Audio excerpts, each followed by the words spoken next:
గతించిన కాలం నుంచి ఆయన పరిశుద్ధమైన హస్తంతో మనలను కాచి కాపాడి సజీవులుగా ఉంచి మరొక పునరుత్థాన దినాన్ని మనకిచ్చినటువంటి దేవునికి మరి మనం కృతజ్ఞతాస్తుతులు చెల్లించుకోవడానికి, ఆయన ఆరాధించడానికి గొప్ప భాగ్యాన్ని కలగజేసినందుకు వందనాలు. అలాగే ప్రభునందు ప్రియులారా, ఈరోజు మనమందరం కూడా మంచి లేఖనాలను ధ్యానించుకుందాం.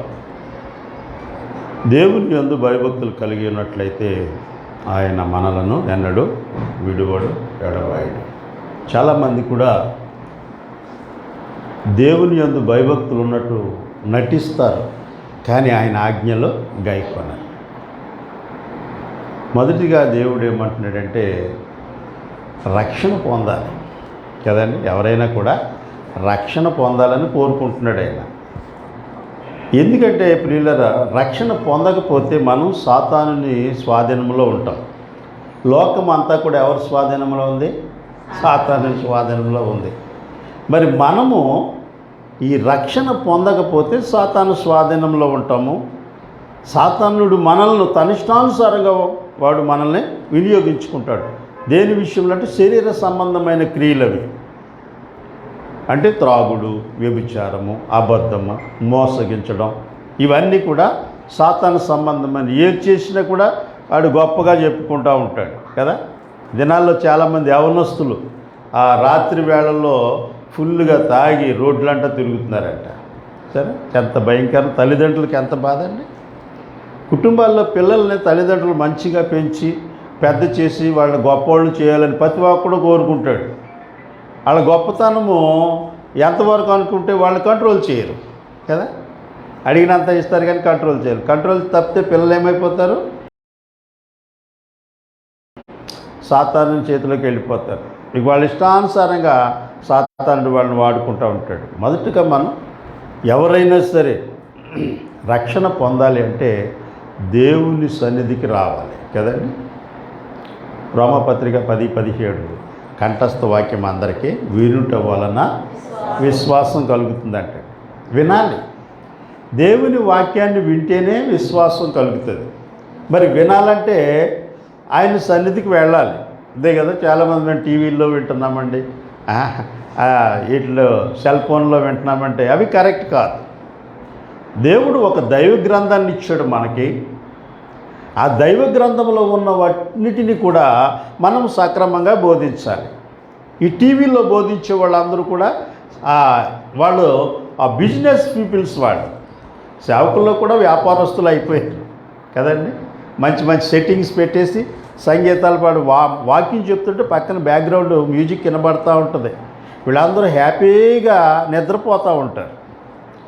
మంచి మంచి చైర్స్, ఏసీలు ఇవన్నీ పెట్టి, అది కరెక్ట్ అయింది కాదు. టీవీలో వచ్చేవి కాదు, కానీ ఒక దైవజనుడి చేత మనం బోధింపబడాలి. పిల్లల్ని కాలేజీకి పంపించకుండా టీవీల ద్వారా వినిపించవచ్చు కదా, సెల్ ఫోన్ల ద్వారా వినిపించవచ్చు కదా. అది కరెక్ట్ అయిన జ్ఞానమా? అది భయభక్తులతో కూడింది కాదు. ఎందుకంటే యేసు ప్రభు వారు ఆయన శిష్యులకు నేర్పించాడు. ఆయన శిష్యులు ఆయన ఏదైతే చెప్పాడో దానినే అనుసరించారు తప్ప వేరే వాటిని వారు బోధించలేదు. దైవ గ్రంథంలో వ్రాయబడినవి లేఖనాలు కూడా ప్రవక్తల ద్వారా, అలాగే ఆయన శిష్యుల ద్వారా వ్రాయబడినటువంటి లేఖనాలు కూడా పరిశుద్ధాత్మ ద్వారా ప్రేరేపించబడి వ్రాసినవి. సొంతంగా మాట్లాడే మాటలు మాత్రం కాదు. కాబట్టి వీటిని ఎవరో ఒకరి ద్వారా బోధింపబడాలంట కదండి. ఎవరో ఒకరు బోధించకపోతే వాళ్ళకి ఎలా తెలుస్తుంది కదండి. రోమా పత్రికలో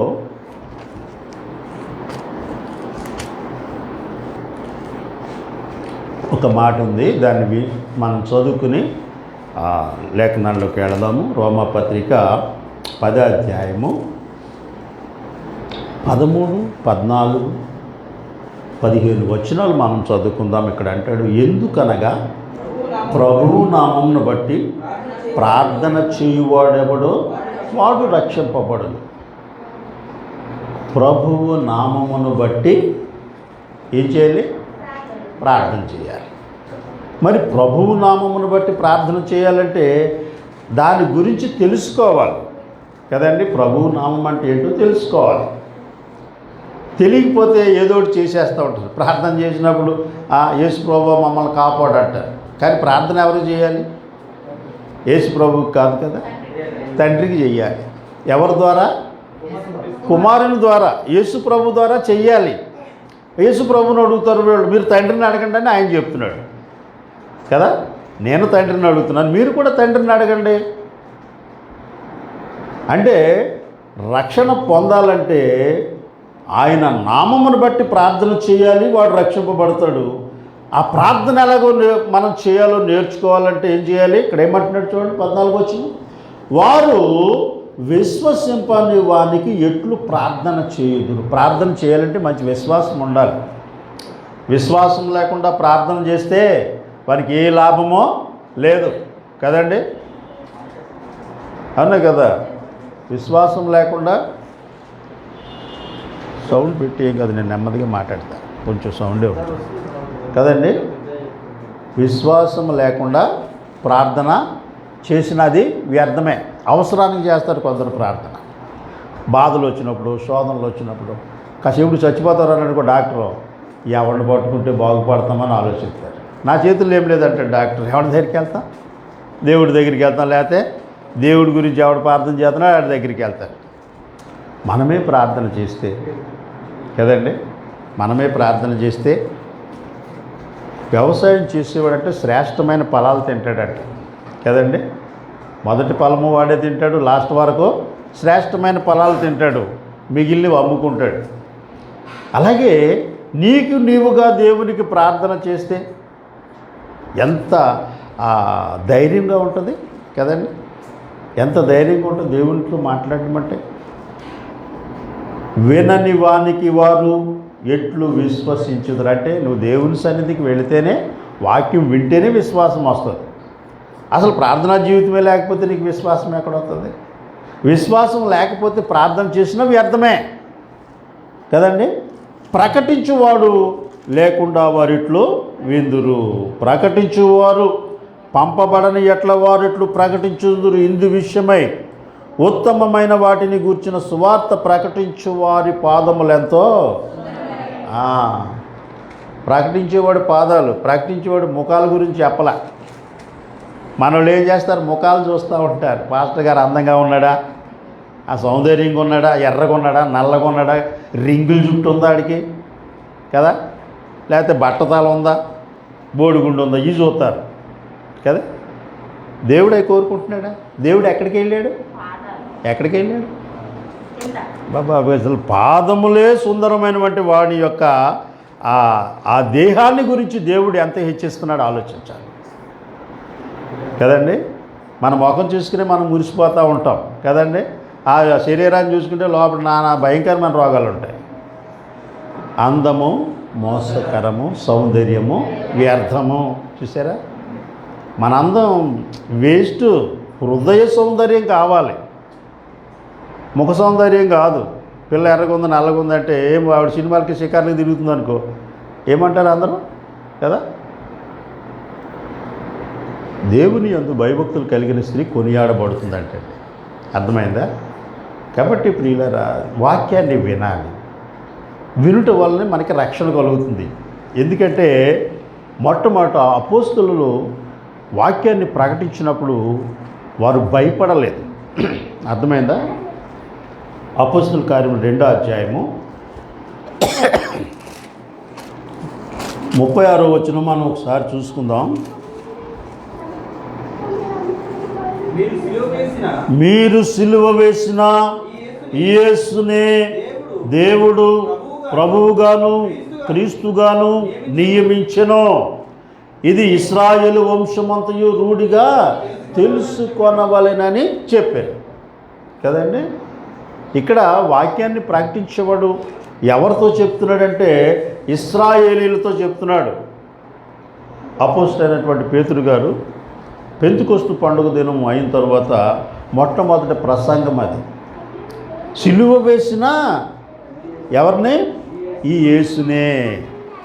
మీరు సిలువ వేశారే, ఆయన్ని దేవుడు ప్రభువుగా, అంటే మీకు ఒక అధికారిగా, మిమ్మల్ని రక్షించేవాడుగా, మొత్తం ప్రభు అంటే పరిపాలించేవాడుగా. సరే అండి, యేసు ప్రభు వారికి ఎంత గొప్ప ఘనత వచ్చింది. ఆయన పడిన శ్రమలకు ఘనత వచ్చింది. దినదినము సుఖపడితే ఘనత రాదు. చాలామంది దినదినము సుఖం కోరుకుంటాడు, చివరికి ఏమైపోతుందంటే ఆ సుఖానికి అలవాటు పడిపోయి లాస్ట్కి శోధనలో పడిపోతారు. అందుకే ప్రియులరా, ఇశ్రాయేలు ప్రజలంటే మామూలు వాళ్ళు కాదు కదా. వాళ్ళు ఎలాంటి వాడు? మాట విననటువంటి వారంట. ఆ ఇశ్రాయేలు గురించి ఐగుప్తు దేశాన్ని నుంచి నడిపిస్తూ ఉంటే మోషేని ఎదిరించారు, అహరోన్ని ఎదిరించారు కదా. ఆ దేవుని కార్యాలు మానేసి వాళ్ళ ఇష్టానుసారంగా మరి విగ్రహాలు చేసుకుని పూజించడం మొదలుపెట్టారు. అలాంటి వ్యక్తులు నూతన నిబంధనలోకి వచ్చేసరికి ఏం జరిగింది? వాళ్ళు యేసు ప్రభు వారిని సిలువ వేసి చంపేశారు. చంపిన వాళ్ళు ఎవరంటే ఇశ్రాయేలీలే, దేవుని ప్రజలు. మళ్ళీ వాళ్ళు మనం కూడా దేవుణ్ణి హింసిస్తూ ఉంటాం. దేవుడు మనల్ని తన స్వహస్తాలతో ఆయన నిర్మించుకుని మనల్ని ఈ భూమి మీద మనకి ప్రాణము కదండి, మంచి శరీరము, సౌందర్యము, ఆరోగ్యం ఇవన్నీ ఇచ్చి దేవుడు మనలను ఆయన పంపిస్తే మనం ఏం చేస్తున్నాం? దేవునికి వ్యతిరేక కార్యాలు చేస్తున్నారంట. ఏమా? దేవునికి వ్యతిరేకమైన కార్యాలు చేస్తూ దేవునికి దూరస్తులు అయిపోతున్నారు. ఆయన చెప్పింది 2000 సంవత్సరాల కిందటి ప్రసంగం అది. ఇప్పుడు ప్రసంగాలు ఏం చేయాలంటే ఈ విధమైన ప్రసంగం చేస్తే వీళ్ళకి మర్నాడు మళ్ళీ వారం మళ్ళీ కనిపించడం. ఏం చేయాలంటే మీరేం చేసినా పర్వాలేదు, ఎలాగున్నా పర్లేదని మనం వాళ్ళని చక్కగా ఎట్లా ఉండాలంట? దువ్వునట్టు ఉండాలంట కదా. చక్కగా తల్లి బిడ్డని ఎలా అంటుంది? దువ్వుతూ ఉంటుంది. అమ్మ వాళ్ళని కొట్టిరామ్మ, వీళ్ళ గిల్లిరామ్మ అంట చూడు వాళ్ళు. కానీ ఒక్కో తల్లి మంచి కార్యాలు చేయాలి, వీళ్ళ జోలికి వెళ్ళొద్దని చెప్తుంది. అవి కఠినంగా ఉంటాయి కదా. అలాగే ప్రియులరా, పేతురు గారు చెప్పిన మాట చాలా కఠినమైన మాట అది. మీరు యేసు ప్రభు వారిని సిలువ వేసి చంపేశారా మీరందరూ తెలుసుకోవాలి అన్నప్పుడు వాళ్ళందరూ కూడా 37వ వచనం, ఈ మాట విని వారందరూ హృదయంలో నొచ్చుకొని. సరే, హృదయంలో నొచ్చుకోవాలి. మారు మనసు అంటే అదే. దేవుని దగ్గరికి మనం ఏదో వచ్చేసారు, కనబడిపోయాం, వెళ్ళిపోయామంటే ఏం కాదు. నువ్వెలా మర్చిపోయావు, నిన్ను అలాగే మర్చిపోతాడు ఆయన. అర్థమైందా? రాగానే హృదయంలో చేర్చుకుంటే నీతో ఉంటాడు, నీ ఇంట్లో ఉంటాడు. నువ్వు చేసే ప్రతి కార్యంలో ఆయన తోడుగా ఉంటాడు. అంతేకాని మనం వెళ్ళాం అనుకుంటే ఏమవుతుందంటే వచ్చి వెళ్ళిపోయినందుకు నీకేమీ దొరకదు. కాబట్టి ప్రియులారా, అక్కడ ఏమంటున్నాడు? హృదయంలో నొచ్చుకుని సహోదరులారా మేమేమి చేతుమని పేతురును కడమ అపోస్తులను అడుగుగా మీరు మారు మనసు పొందాలి. రక్షణ అంటే మారు మనసు పొందాలి. అర్థమైందా? చాలామంది మారు మనసు ఉండదు బాప్తీసం పొందడానికి కదండి. పిల్లల్ని ఇష్టం వచ్చినట్టు పెంచుతారు, వాళ్ళు పెద్దోళ్ళు అవుతారు. పెద్దోళ్ళు అయిన తర్వాత వాళ్ళకి పెళ్లి చేయాలంటే అప్పుడు ఏం చేయాలి? బాప్తీసం ఇవ్వాలి. వాడికి మారు మనసు లేకుండా బాప్తీసం పొందితే వాడికి ఏమన్నా ప్రయోజనమా చెప్పండి? వాడు అప్పటికప్పుడు వాడిని నీళ్ళలో తీసుకెళ్ళి ఒక ముంచుతాడు, పాస్టర్కి డబ్బులు వచ్చేస్తాయి, వాడికి ఏమీ రాదు, భార్య వచ్చేస్తుంది అంతే. బాప్తీసం పొందకపోయినా కూడా పెళ్ళిళ్ళు చేసేస్తున్నారు ఇప్పుడు, ఫీజు రావాలి అంతే వాళ్ళకి. చాలా దారుణం అన్నమాట. చూడండి, నాన్ క్రిస్టియన్స్ ఉంటారంటే వాళ్ళకు మ్యారేజ్కి ముందు ఒక కార్యం చేస్తారు తెలుసా? ఇట్లా జంజును వేస్తారు వాళ్ళకి, ఒడుగు అంటారు దాన్ని. అది లేకుండా పెళ్లి చేయరు తెలుసా? పురుషులకి అది లేకుండా పెళ్లి చేయరు. అది వేశారంటే వీడికి పెళ్ళికి సిద్ధంగా ఉన్నాడు అని. క్రిస్టియన్స్ కూడా బాప్తిస్మం ఇస్తే వీడికి పెళ్ళికి సిద్ధంగా ఉన్న వాడికే బాప్తిస్మం ఇవ్వాలి. అంతేగాని అల్లరగా తిరిగినోడికి బాప్తిస్మం ఇస్తే అది వ్యర్థము. వాడు కూడా దేవునికి అనుకూలంగా నడుచుకోవాలి. బాప్తిస్మం తీసుకునేవాడు కూడా మారు మనసు పొందాలి. భార్య కోసం బాప్తిస్మం పొందినోడికి ఏ ప్రయోజనము ఉండదు, భర్త కోసం బాప్తిస్మం పొందినోడికి ఏ ప్రయోజనం ఉండదు. దేవుని కోసం బాప్తిస్మం పొందితే ఒక మంచి కుటుంబాన్ని దేవుడిస్తాడు. నువ్వు, నీ భార్య లేక నీ భర్త, నీ కుటుంబం కడవరకు ఉంటారు. తెలుసా? ఏ గొడవలు ఉండవు వాళ్ళకి, మనస్ప్రార్థలు ఉండవు, అనుమానాలు ఉండవు, ఒకళ్ళు విడిచిపెట్టరు. తెలుసా? ఒకళ్ళు కష్టసుఖాలు ఒకటి పాలు పొందుతారు. ఈ అప్పటికప్పుడు బాప్తిసం పొందినోడికి అక్కడ పెళ్లి చేసేటప్పుడు కొన్ని ప్రమాణాలు ఉంటాయి. అవి చెప్తారు, అక్కడే మర్చిపోతాడు. ఎప్పుడు డప్పులు కొడతాను, ఇప్పుడు డ్యాన్స్ చేయించుకుంది, ఇదే పని ఆడికి. అంతే కదా, పెళ్లి కొడుకు డ్యాన్స్ చేస్తున్నాడు, పెళ్లి కూతురు డ్యాన్స్ చేస్తుంది. ఇప్పుడు మీరు మ్యారేజ్కి వెళ్తాం, పెళ్ళి అయ్యి బయటికి వెళ్తారు వాళ్ళు, అంతే స్టార్టింగ్ డ్యాన్స్. వీళ్ళ కోసం ఫుల్గా మందు కొట్టేసి ఉంటారు జనం. ఓ బ్యాచ్ ముందే డబ్బులు ఇచ్చేస్తాడు ఆడికి. నా పెళ్ళిలో డ్యాన్స్ ఎవడ మంచిగా అయిపోతే ఆడితో కట్టిప అంటాడు. తెలుసా? పెళ్లి కొడుకు అలాంటి వాళ్ళు ఉన్నారు. వీడి జీవితం అంతా వాటికే. దేవుని కోసం ఒక్క దినం బ్రతకడానికి వాడు ఎప్పుడు కూడా ప్రయత్నించడు. దేవుని కోసం జీవించు, దేవుడు నిన్ను ఆశీర్వదిస్తాడు. తెలుసా? అబ్రహాముని ఏమన్నాడు దేవుడు? నిన్ను నేను ఆశీర్వదిస్తానయ్యా, మొత్తం విడిచిపెట్టి బయటకు వచ్చేయమన్నాడు. అబ్రహాము నాకింత ఆస్తి, నా ప్రజలు, నా కుటుంబం, నేను బయటికి ఎలాగ వెళ్ళాలి అంటారు కదండి, చాలామంది అంటారు. కానీ అబ్రహాం అలాగ అనలేదు. వెంటనే చూడు 12వ అధ్యాయం ఆదికాండంలో దేవుని మాట వింటే ఆశీర్వాదం. తెలుసా? దేవుని మాట వినకుండా మన ఇష్టానుసారంగా ఏం సంపాదిస్తామండి? ఏం సంపాదించిన ఏం తింటావు? అంత భోజనం రోజుకి 3 పూటలు తింటావు కదా. సంపాదిస్తే 10 అంతలు తినవు కదా.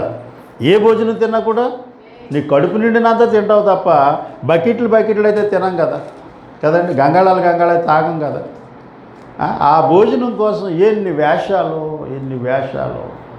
వాటిని విడిచిపెట్టి ప్రభు దగ్గరికి వస్తే ఎంత ఆశీర్వాదం అండి.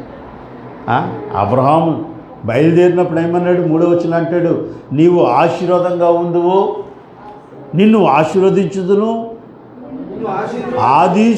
నిన్ను ఆశీర్వదించు వారిని, నిన్ను దూషించు వారిని. ఏం మాట్లాడుతున్నాడండి దేవుడు? ఎవరంటే తల్లిదండ్రులు కూడా ఇలాంటి ఆశీర్వాదం ఇస్తారా? తల్లిదండ్రులు కూడా ఈ రోజుల్లో తల్లిదండ్రులు నేను చేసిన అప్పులు తీర్చాంటున్నారంట. ఆడికి సంపాదించి ఏమి ఇవ్వట్లేదు, అప్పులు చేసి ఇస్తున్నారంట. ఇన్ని లక్షల అప్పు అయిపోయినాయి, నీ వంతుకి ఎన్ని కడతావని అడుగుతున్నారంట. సరే, ఎప్పుడు అప్పుల పాలైపోతాడంటే లోకానుసారంగా నడిస్తే నువ్వు అప్పుల పాలైపోతావు. తెలుసా? నువ్వు లోకాన్ని అనుసరించి నడిస్తే నువ్వు అప్పుల పాలైపోతావు. అదే నీవు యెహోవాను ఆశ్రయిస్తే ఏమన్నాడు? నువ్వు అప్పిచ్చువానిగా ఉంటావు కానీ అప్పు చేయవు. ద్వితీయోపదేశ కాండంలో చెప్తాడు. అప్పు ఇస్తావు కానీ అప్పు చేయవు. నీ హస్తం పైన ఉంటుంది కానీ చెయ్యి చాపడానికి కింద పెట్టే అవకాశం నీకు లేదంటున్నాడు.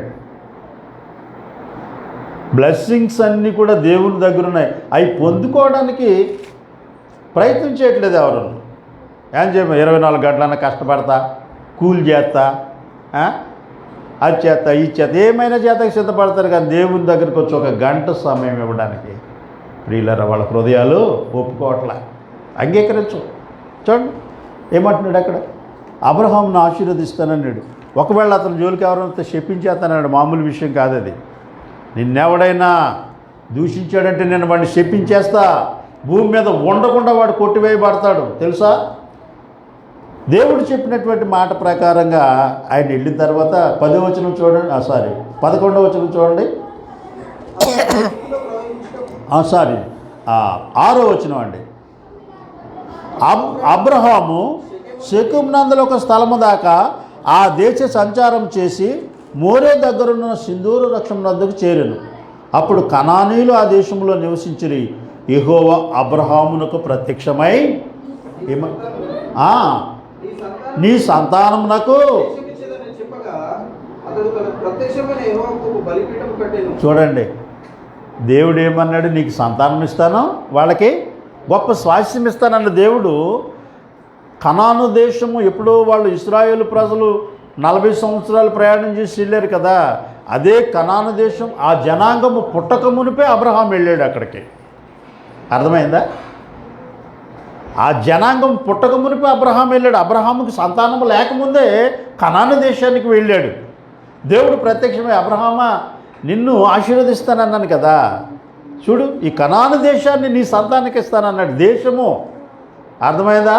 100 గజాలు 200 గజాలు కాదు, ఒక గ్రామము లేక ఒక పట్టణం కాదు, సమస్త దేశము నీ సంతానానికి ఇస్తానయ్యా.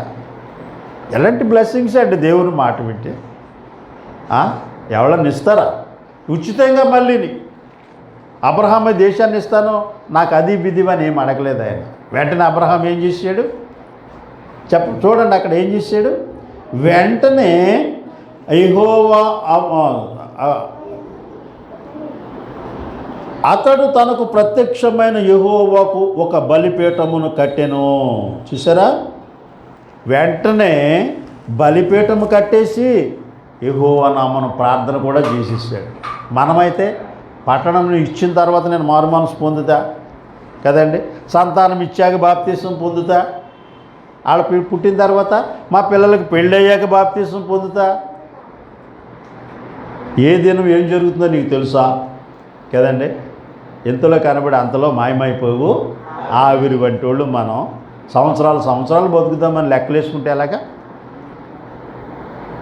దేవుడు అంటున్నాడు ఇదే అనుకూల సమయము కదా, ఇదే రక్షణ దినము. నువ్వు రక్షణ పొందడానికి సమయం తీసుకుంటూ ఉంటావో చస్తావో ఎవరికి తెలుసు. నీ ప్రాణం నీ చేతుల్లో ఆపుకోవడానికి ఉందా ఏమ్మా? మన ప్రాణాన్ని మనం ఆపుకోలేము, అది ఎప్పుడు పోతుందో కూడా మనకు తెలియదు. అందుకే వెంటనే ఎంత గొప్ప ఆశీర్వాదమో చూసారా. ఒక దేశాన్ని దేవుడు ఇచ్చేస్తానన్నాడు, కనాను దేశాన్ని. అది ఇవ్వడానికి చాలా సంవత్సరాలు పట్టింది కదా, కొన్ని సంవత్సరాలు పట్టింది. ఆయనకి పిల్లలు పుట్టారు, వాళ్ళందరూ ఐగుప్తుకి వెళ్ళారు. అక్కడ విస్తరించిన తర్వాత అప్పుడు మళ్ళా 40 సంవత్సరాలు బయలుదేరి వెళ్ళి 400 సంవత్సరాలు ఐగుప్తు దేశంలో వాళ్ళు బానిసలుగా ఉన్నారు. అయినా కూడా దేవుడు ఆయన విడిచిపెట్టాడు, వాళ్ళని విడిచిపెట్టలేదు. కాబట్టి దేవుని యందు భయభక్తులు కలిగి ఉండడం వల్ల ఆశీర్వదించబడతాం ప్రియమైనటువంటి వారు. అందుకే ఇక్కడ అంటాడు అపోస్తుల కార్యములు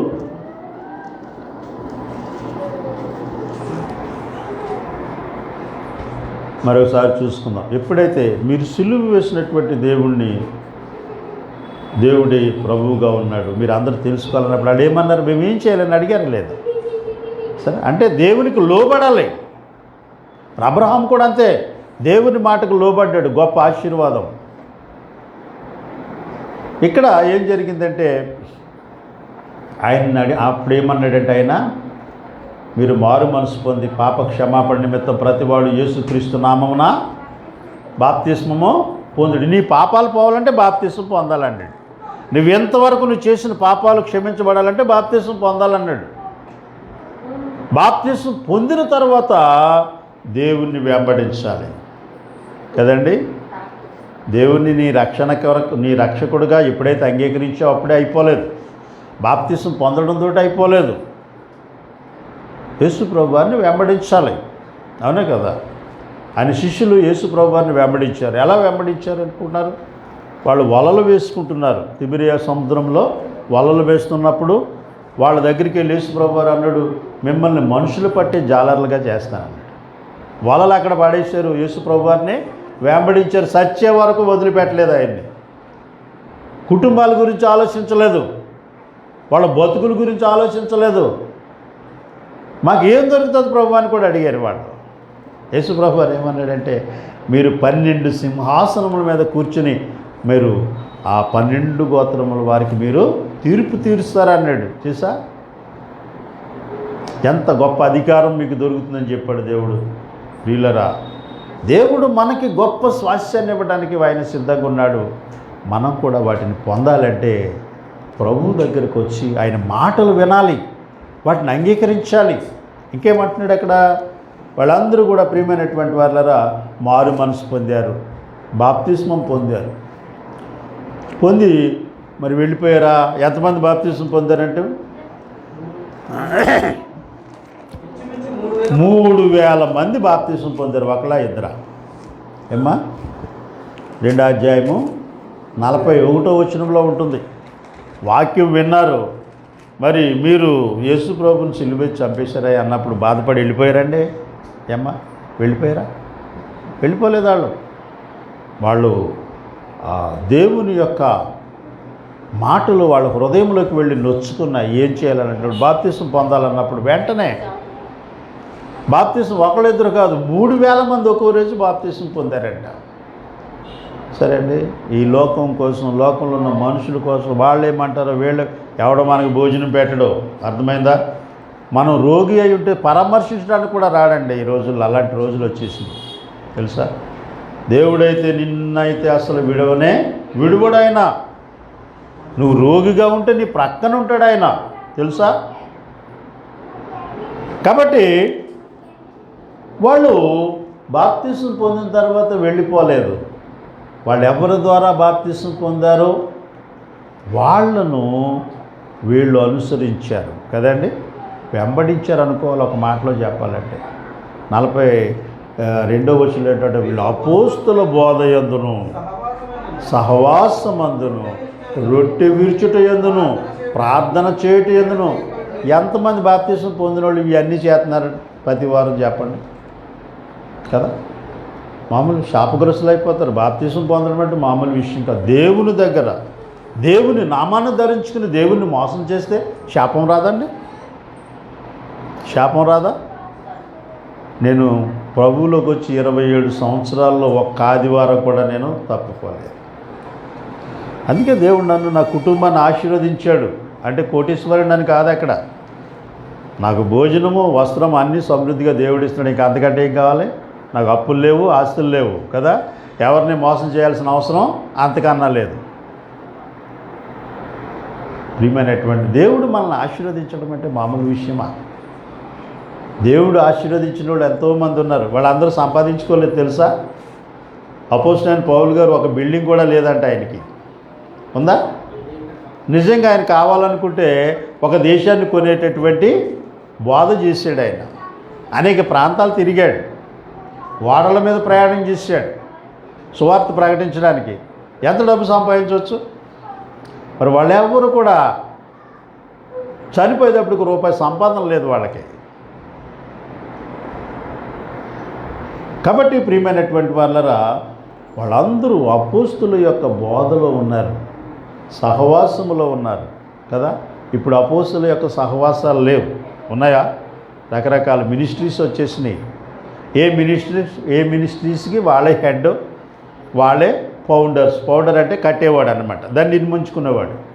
కానీ మన యొక్క మినిస్ట్రీకి యేసుక్రీస్తు ఏమ్మా ఫౌండర్, అంతే కదా.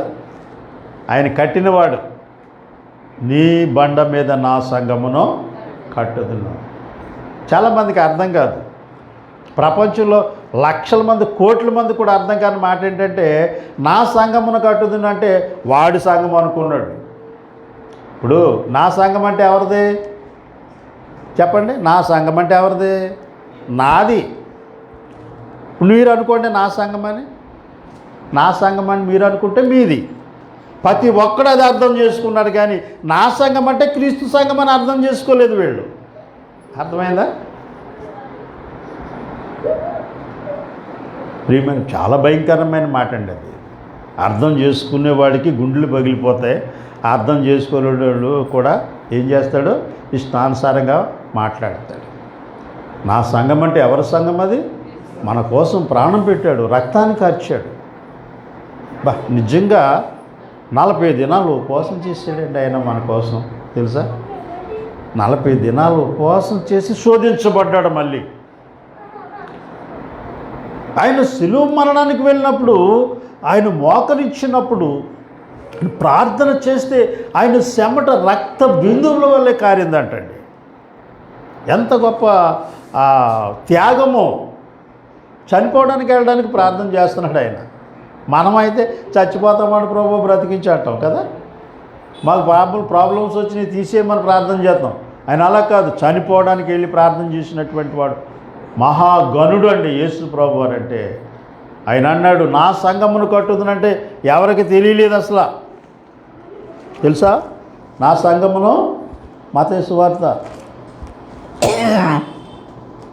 16 అధ్యాయం 18 వచనం అంటాడు, మరియు నీవు పేతురువు, ఈ బండ మీద నా సంఘమును కట్టుదును, పాతాళలోక ద్వారములు దాని ఎదుట నిలువ నేరవని. బా, నీతో చెప్తున్నానయ్యా, పాతాళలోక ద్వారములంటే ఏంటది? నాశనకరమైన మార్గము. పరిశుద్ధుని ఎదుట పాతాళ లోకము కనబడదు. పరిశుద్ధుల కోసం ఆయన ఒక లోకాన్ని నిర్మించాడు, పరలోకం. లోకానుసారంగా బతికినటువంటి వాడు వెళ్ళే లోకం ఏంటి? పాతాళము. అందులో దినదినము కాలడానికి, ఏడవడానికి ప్రయత్నం చేస్తున్నారు తప్ప రక్షణ పొంది పరలోకాన్ని స్వతంత్రించుకోవడానికి ఎవడో ప్రయత్నం చేయట్లేదు. సరే, కాబట్టి ప్రియులారా, ఆయన చెప్పాడు నా సంఘం అంటే ప్రతి ఒక్కడు నా సంఘం అనుకుంటున్నారు. అనుకుని ఆడి పేరు పెట్టేసుకుంటున్నాడు, ఏదో ఒక మినిస్ట్రీ అని. వాళ్ళందరూ వాడి దగ్గరికి వాడు ఏమన్నా వీళ్ళ కోసం రక్తం కార్చాడా? ఏమ్మా శ్రమలు పడ్డాడా? మన కోసం రక్తం కార్చి శ్రమలు పడినటువంటి క్రీస్తుని వదిలిపెట్టేసి రకరకాల మినిస్ట్రీస్కి వెళ్ళిపోయి వాళ్ళు కూడా నాశనకరమైన మార్గానికి వెళ్ళిపోతున్నారు. వాళ్ళు కూడా మంచి బోధలు చేస్తారు, అర్థమైందా? ఆ బోధ కరెక్టో కాదో చూడండి ఒకసారి. 2 యోహాను 9వ వచనం చూడండి ఒకసారి. 2 యోహాను పత్రిక, యోహాను సువార్త కాదు.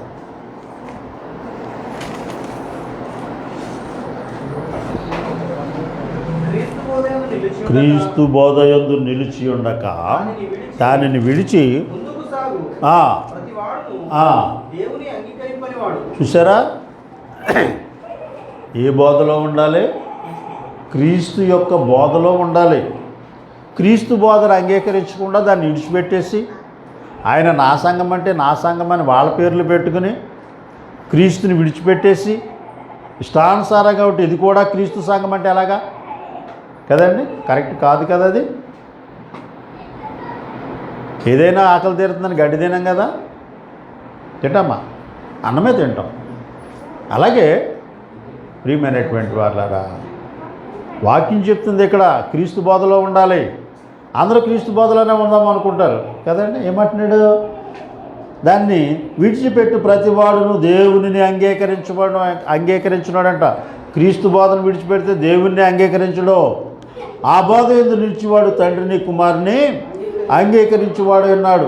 ఎవడైనాను ఈ బోధన తేక మీ యొద్దకు వచ్చిన వాడిని మీ ఇంట చేర్చుకోవద్దు, శుభమని వానితో ఆ వచ్చినోడికి వందనాలు కూడా చెప్పొద్దంట కదండి. వాడు క్రీస్తు బోధలో ఉండకపోతే వందనాలు కూడా వాడు క్రీస్తు బోధలో ఉన్నాడో లేదో తెలియాలంటే మీకు ఎలా తెలుస్తుంది? ఎవడైనా పాస్టరే కదా అని చెప్పి వచ్చిన ప్రతి వాడిని ఇంటికి చేర్చుకుని ప్రార్థన చేయించుకుని 100-200 ఇచ్చేస్తూ ఉంటారు కదండి. అది కూడా మీకు పాపమేనంట. అర్థమైందా? క్రీస్తు బోధలో లేనటువంటి వాడిని తీసుకొచ్చి ప్రార్థన చేయించుకుని మీ నెత్తి మీద చేయించుకుంటే ఏమైపోతారంట? వాని దుష్ట క్రియలలో మీరు కూడా పాలివారు అవుతారంటున్నాడు ఇక్కడ. ఎందుకంటే వాళ్ళు చెప్పేది కూడా మరి బైబిల్లో ఉన్నటువంటి సువార్త చెప్తారంట. చూడండి ఒకసారి గలతీ పత్రిక 6వ అధ్యాయం 6వ వచనం. క్రీస్తు కృపను బట్టి మిమ్మును పిలిచిన వారిని విడిచి భిన్నమైన సువార్త తట్టుకు మీరింత త్వరగా తిరిగిపోవుట చూడగా నాకు ఆశ్చర్యం. పక్కన ఎవడన్నా ఒక సెల్ ఓపెన్ చేసాడు అనుకోండి, ఓపెన్ చేసి నెత్తి మీద చేతులు ఇట్టేస్తున్నాడు అనుకో, అందరూ అక్కడికి వెళ్ళిపోతారు. మా పాస్టర్ గారు ఎప్పుడు నెత్తి మీద చెయ్యట్టాడండి, ఈ నెత్తి మీద చెయ్యట్టేస్తున్నాడంటే అక్కడికే అందరూ వెళ్ళిపోతారు. మరి డప్పులు ఉన్నాయి, అక్కడ డ్యాన్సులు ఉన్నాయి, అవి కావాలి మనుషులకి, క్రీస్తు బోధ కాదు.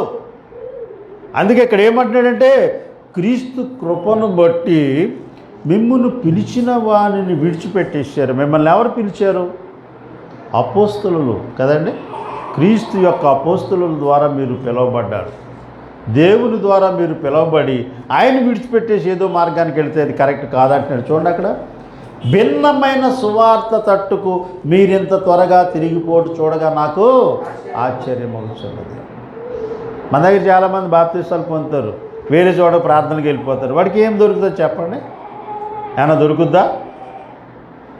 వాళ్ళ గురించి చాలా భయంకరమైన మాటలు ఉన్నాయి, కానీ చెప్పామనుకోండి బాధపడతారు తెలుసా. ఇంకో చోటకి ప్రార్థనకి వెళ్ళావంటే ఏమైపోతావు? కన్న తల్లిని వదిలేసి పిన్న తల్లికి చేరేటినట్టు ఉంటుంది. కన్నతల్లికి ఫుడ్ ఎట్టరంట. ఆ పిన్నతల్లిని తీసుకొచ్చి చీరలు పెట్టేది కన్నతల్లికి ఎంత బాధ కలుగుద్దండి. బాప్తిజం పొందింది ఒక చోటను, ప్రార్థనకి వెళ్ళేది ఒక చోటను. నువ్వు రక్షణ పొందింది ఒక చోట, కానుకలు ఇచ్చింది ఒక చోట.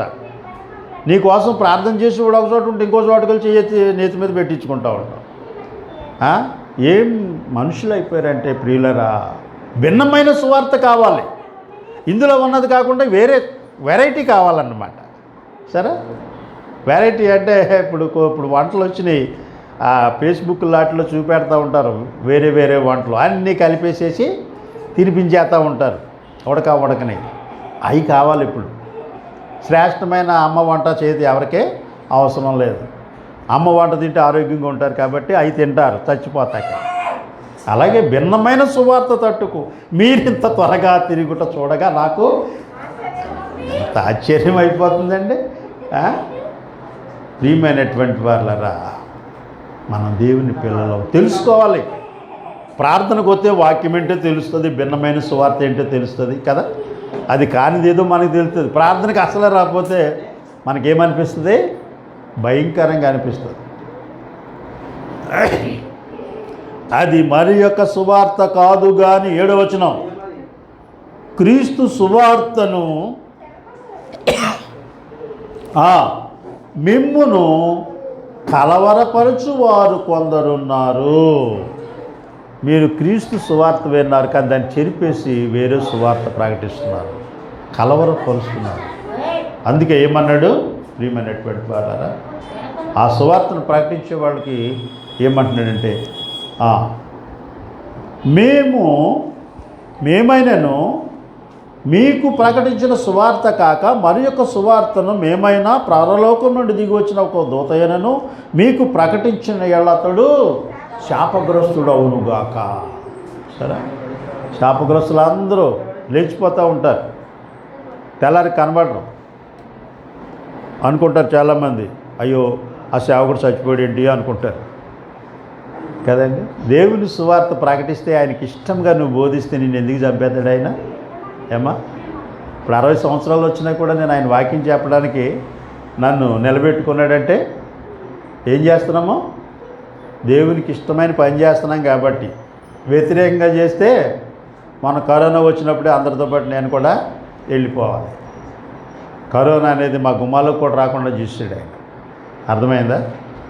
ఏ వ్యాధి కదండి ఏమన్నాడు? నీ గుడారము. ఎంత గొప్ప మాట అండి అది. అసలు వ్యాధి అనేది నీ గుడారం సమీపించదు అనే మాట ఎంత గొప్ప మాట అది. కాబట్టి ప్రియులరా, దేవుడు మనలను ప్రేమించాడు. మనం ఆయనని ప్రేమించాలంటే ఆయన మాట వినాలి. అబ్రహాం ప్రేమించాడండి, మామూలుగా ప్రేమించలేదు. అబ్రహామును ప్రేమించినప్పుడు ఆయన భార్య ఆయన అనుసరించింది తెలుసా? చూడండి 12వ వచనం మరొకసారి చూడండి ఒకసారి. ఆదికాండము, భార్య కూడా భర్తను అనుసరించాలి క్రైస్తవులంటే. అంతేగాని నీదొక దారి నాదొక దారి, నువ్వు ఆ సంఘానికి వెళ్ళి నేను ఈ సంఘానికి వెళ్తాను, మీ పాస్టర్ గారు నా కోసం ప్రార్థన చేయమను, మా పాస్టర్ గారు నీ కోసం ప్రార్థన చేస్తున్నారు అనుకోండి, ఆ గృహం ఏమైపోద్ది? సాతానుని గృహం అయిపోతుంది అది. అర్థమైందా? ఒక కుటుంబంలో 4 ఉంటే 4 సంఘాలకు వెళ్తున్నారంటే ఇప్పుడు వాళ్ళ పాస్టర్లు గొప్ప చెప్పిన కొట్టుకు చూస్తున్నారు. రక్షణ మాట దేవుడు ఎరుగు. సరే, ఇక్కడ చూడండి ఏమంటున్నాడు? 10వ వచనంలో మనం చూస్తే, అప్పుడు ఆ దేశంలో కరువు వచ్చెను, ఆ దేశంలో కరువు భారముగా ఉన్నందున అబ్రహాము ఐగుప్తు దేశంలో నిలుచుటకు అక్కడికి వెళ్ళెను. అతడు ఐగుప్తులో ప్రవేశించడం సమీపించినప్పుడు తన భార్య అయిన శారాను చూచి, ఇదిగో నీవు చక్కని దానివని ఐగుప్తులు నిన్ను చూసి నీ భార్య అని చెప్పి నన్ను చంపి నిన్ను బ్రతకనిచ్చేది. చూసారా? ఆ దినాల్లో భార్య అందంగా ఉందనుకోండి, భర్తను చంపేసి భార్యను తీసుకుపోయేవాడు. అది ఎవడు కూడా అర్థం చెప్పడానికి లేదు. అందుకే అబ్రహాం ఏమన్నాడంటే భార్యతో అంటున్నాడు, ఆ ఐగుప్తు దేశానికి వచ్చాము, వీళ్ళు దుర్మార్గులు, నేను తీసుకెళ్ళిపోయి నన్ను చంపేస్తారు నా భార్య అని చెప్తే, కాబట్టి నేను నీ అన్నగారిని అని చెప్పి అన్నాడు. ఎవరన్నంటే ఏమంటారు? ఇదేం బిడ్డూరమండి, నువ్వు నా భర్తవై ఉండి నీ అన్నగారని చెప్పుకోమంటావా? అది ఇదేమన్నా వినాలా? కదండి, నీ దారి నువ్వు చూసుకున్న దాన్ని నేను చూసుకుంటానంటే. కానీ శారా అలాగందా? అనలేదు. చూడండి, నీ వల్ల నాకు మేలు కలుగునట్లు, నిన్ను బట్టి నేను బ్రతుకున్నట్లు నీవు నా సహోదరుని దయచేసి చెప్పుమన్నాడు. సరే, మరి ఆ ఐగుప్తులో చేరినప్పుడు ఐగుప్తుల స్త్రీ మిక్కిలి సౌందర్యవతి అయి ఉండుట చూసిరి. ఫరో యొక్క అధిపతులు ఆమెను చూసి ఫరో ఎదుట పొగిడి గనుక ఆ స్త్రీ ఫరో ఇంటికి తేబాడు. అలా అంటున్నారు, అబ్బాయి ఎక్కడి నుంచో వచ్చారండి, అంత అందంగా ఉంది. ఫరో దగ్గరికి వెళ్ళిపోయి సైనికులు వాళ్ళు అందరూ అమ్మాయిని చూసి మర్చిపోలేకపోతున్నాడు, అంత అందంగా ఉంది. ఎందుకంటే అలాంటి అమ్మాయి నీ ఇంట్లో ఉండాలన్నారంట రాజుగారిని. రాజుగారు తలుచుకుంటే ఏం కొద్దిగా ఉంటుంది. సరే, ఆమె దగ్గరికి వెళ్ళమన్నారు. అమ్మాయి ఇతను ఎవరంటే మా అన్నగారండి అంటే ఆవిడ వీడు నాకు బామ్మర్ది అవుతాడని చెప్పి తీసుకెళ్ళిపోయాడు. ఫరో చక్రవర్తి బామ్మర్ది అంటే మామూలు విషయమా కదండి. ఇప్పుడు కూడా ఒక గొప్ప ఆ దేశాధినేత ఉన్నాడు అనుకోండి, ఆడు బామ్మర్దికి ఎన్ని ఉంటాయి, ఆడికంటే ఎక్కువ ఉంటాయంట.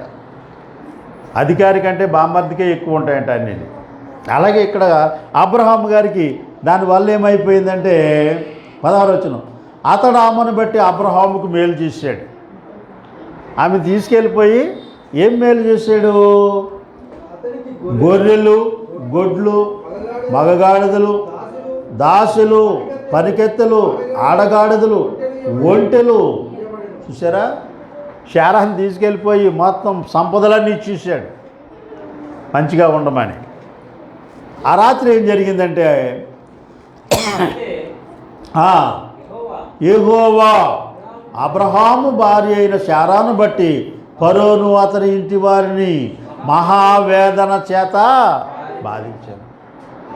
దేవుడు ఏమన్నాడు?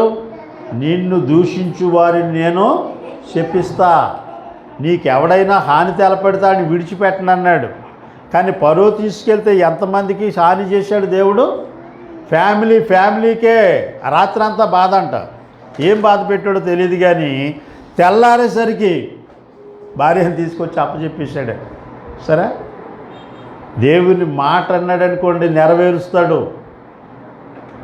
అలాగే మనము కూడా దేవుని యొక్క మాట వినాలంటే ప్రభు దగ్గరికి వస్తేనే, మనం ఆయన సన్నిధికి వస్తేనే తెలుస్తుంది.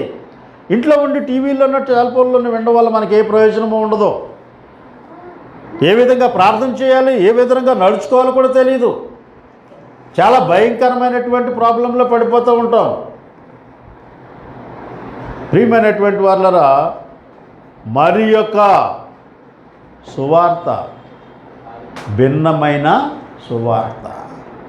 మేమే కాదు, ఎవడ ప్రకటించిన ఏమైపోతాడంట? శాపగ్రస్తుడు అయిపోతాడంట.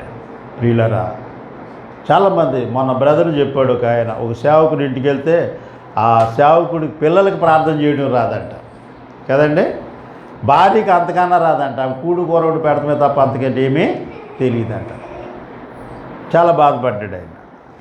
సేవకుడు అంటే వాళ్ళ పిల్లలు కూడా ఏమండి, ఇప్పుడు ఒక డాక్టర్ ఉన్నాడు, వాళ్ళ పిల్లలు ఏం చేయాలనుకుంటాడు? అంతేనా? లేకపోతే మున్సిపాలిటీ వాళ్ళు చేద్దాం అనుకుంటాడా? మున్సిపాలిటీ ఉద్యోగం చేసి రోడ్లు తుడుతారు నా పిల్ల అంటాడా? ఫారెన్లో చదివిస్తాడు, ఇండియా చదువుకున్నా కదా, మంచి డాక్టర్లు చేయాలని. అలాగే సినిమా యాక్టర్స్ ఉన్నారు, వాళ్ళు మంచి యాక్టర్లు చేస్తున్నారు. ఎవరికి వాళ్ళు వృత్తులు నేర్పించి పిల్లలను వాళ్ళకంటే గొప్పవాళ్ళు చేస్తున్నారు.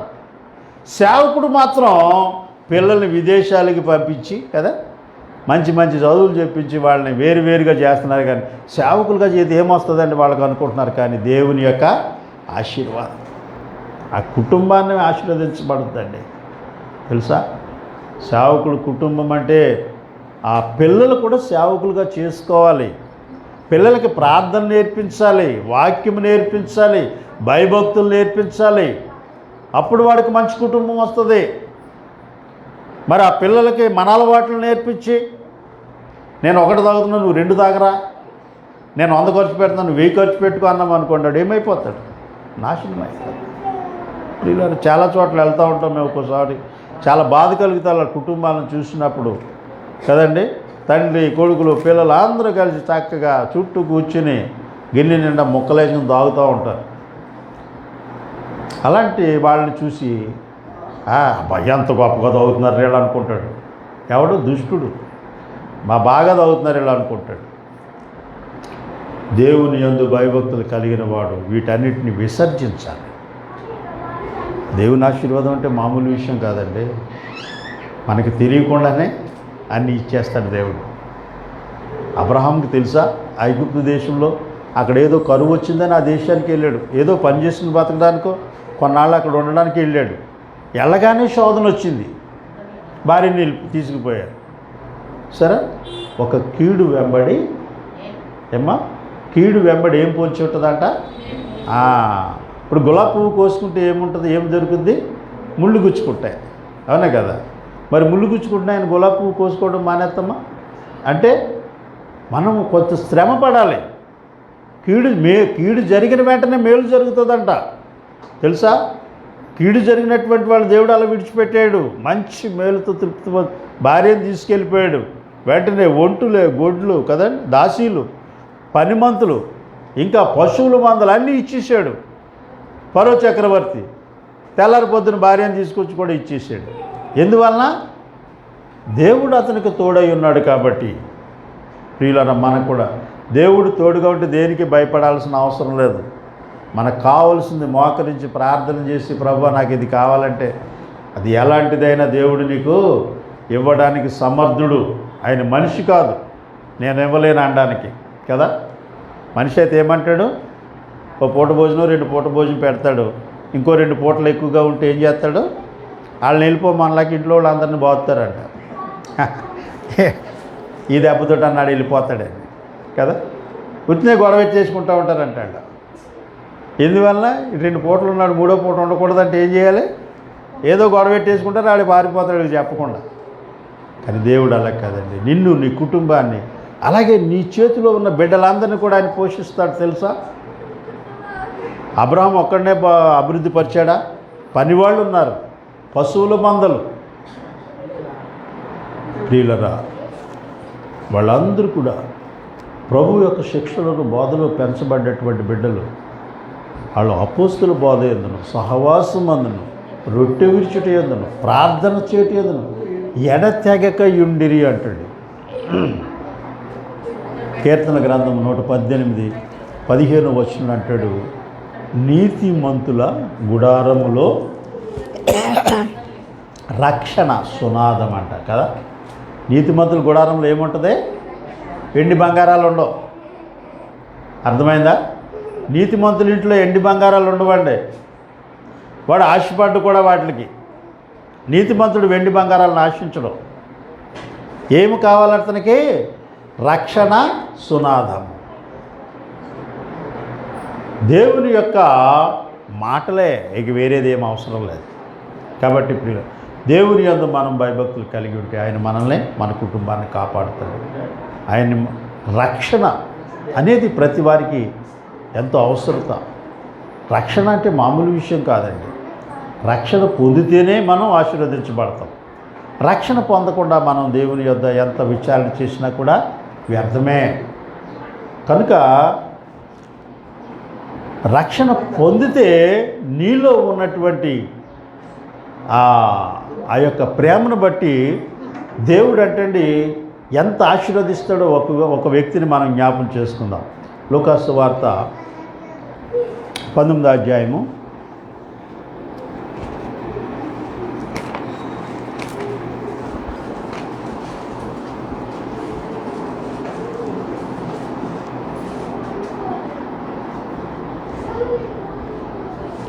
5వ వచనం చూడండి. యేసు ఆ చోటుకు వచ్చినప్పుడు కనులెత్తి చూచి, జక్కయ్య త్వరగా దిగుము, నేడు నేను నీయంట ఉండవలసిందని అతనితో చెప్పగా అతడు తిరిగి త్వరగా దిగి సంతోషంతో ఆయనను చేర్చుకున్నాడు. అంతే. యేసు ప్రభువారు పిలవగానే చేర్చేసుకున్నాడండి. అది మారు మనసు అంటే మాట వినగానే, దేవుని వాక్యం వినగానే. ఒక విత్తనంలో ప్రాణం ఉంటే నీళ్లు పోయిగానే ఏమొస్తుంది? మొక్క వస్తుంది. ప్రాణం లేకపోతే ఎన్ని నీళ్లు పోసినా అది అలాగే ఉంటుంది, అది చచ్చిన గింజ అయిపోద్ది. అలాగే మనలో ఒక జీవము, నిత్య జీవం పొందడానికి, నూతనమైనటువంటి ఒక జీవితం కోసం ఉండాలంటే దేవుని యొక్క వాక్యం కావాలి. అందుకే ప్రియులరా, నీ ఇంట ఉండాలని సంతోషంతో చేర్చుకోగానే ఇంటికి వెళ్ళిన తర్వాత అందరూ చూసేట్టున్నారంట, పాపాత్ముడి దగ్గరికి వెళ్తున్నాడంటే ఈయన కదా. యేసుప్రభు వారు అంటే పాపి అయిన వాడి ఇంటికి వెళ్తున్నాడు అన్నారు. యేసుప్రభు వారు ఎవరి కోసం వచ్చారు? ఏమ్మా, పాపుల కొరకు యేసుక్రీస్తు ఈ లోకానికి వచ్చాడు, అంతే. పుణ్యాత్ముల కొరకు మాత్రం కాదు, పాపుల కొరకే వచ్చాడు ఆయన, అంతే. అక్కడికి వెళ్ళగానే యేసుప్రభు వెళ్ళగానే మారు మనసు పొందగానే 8వ వచనం చూడండి. జక్కయ్య నిలబడి, ఇదిగో ప్రభు నా ఆస్తిలో సగము పేదలకు ఇస్తున్నాను. సరే, మారు మనసు వచ్చింది, దేవునికి సమస్తము ఇచ్చేస్తున్నాను అంటున్నాడు. అలాగే దేవుని యొక్క కుమారుడైన యేసుక్రీస్తు ఏమంటున్నాడంటే, అందుకు యేసు ఇతడును అబ్రహాము కుమారుడే. వీళ్ళరా రక్షణ పొందడం వల్ల మనకి వచ్చే బ్లెస్సింగ్స్ ఏమిటంటే పరలోకాన్ని స్వతంత్రించుకుంటాం. ఈ లోకంలో జీవించినంతకాలం నెమ్మది కలిగి జీవిస్తాం, ఏ ప్రాబ్లమ్స్ ఉండవు మనకి. రక్షణ పొంది ప్రభువులో జీవించినటువంటి వాడు ఎలాంటి బాధలు ఉండవు వాళ్ళకి. ప్రార్థనా జీవితం కదండి, ఉన్నంతలోనే తింటారు, చక్కగా దేవుని స్తుతించుకుంటారు, ముందుకు వెళ్ళిపోతారు. కానీ లోకంలో ఉన్నటువంటి వాడికి అన్ని శ్రమలే కదండి. అది కావాలి, ఇది కావాలి కదా, మరి ఖరీదైన వస్త్రాలు కావాలి, ఖరీదైన బిల్డింగులు కావాలి, ఖరీదైన భోజనం కావాలి. ఇవి లోకానుసారమైన జీవితం అది.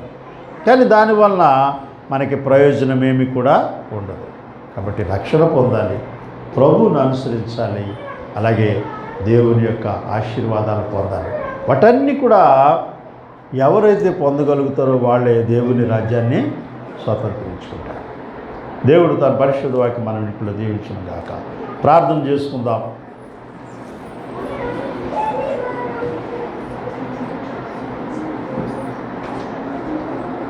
ప్రేమ గల తండ్రి, పరిశుద్ధుడా, మౌనతుడా, మీ ఉన్నతమైన నామానికి వందనాలు నాయనా. ఈ దినము ప్రభువా, నీ బిడ్డలు విన్నటువంటి వాక్యాన్ని మరి వ్యర్థం చేసుకోకుండా దాని ద్వారా మేలు పొందుటకు సహాయం చేయండి ప్రభువా. మరి వాక్యాన్ని విన్న బిడ్డలందరినీ మీ కాపుదలు ఇచ్చండి. ప్రతి ఒక్కరికి మంచి జ్ఞానం ఇవ్వండి, మంచి ఆరోగ్యాన్ని ఇవ్వండి ప్రభువా. నాయన బలహీనులైన వారిని బలపరచండి, అనారోగ్యత ఉన్నటువంటి వారిని స్వస్థపరచండి. నీ నామంలో నీ బిడ్డల కొరకు ప్రార్థించుండగా మీ పరలోక ఆశీర్వాదములతో నింపండి. సమస్తము నాయన మీకు నీ బిడ్డను అప్పగిస్తున్నాం. ఘనత, మహిమ, ప్రభావాలు పొందుతాం. యేసయ్య పరిశుద్ధమైన నామంలో ప్రార్థించున్నాం తండ్రి, ఆమేన్. ప్రభు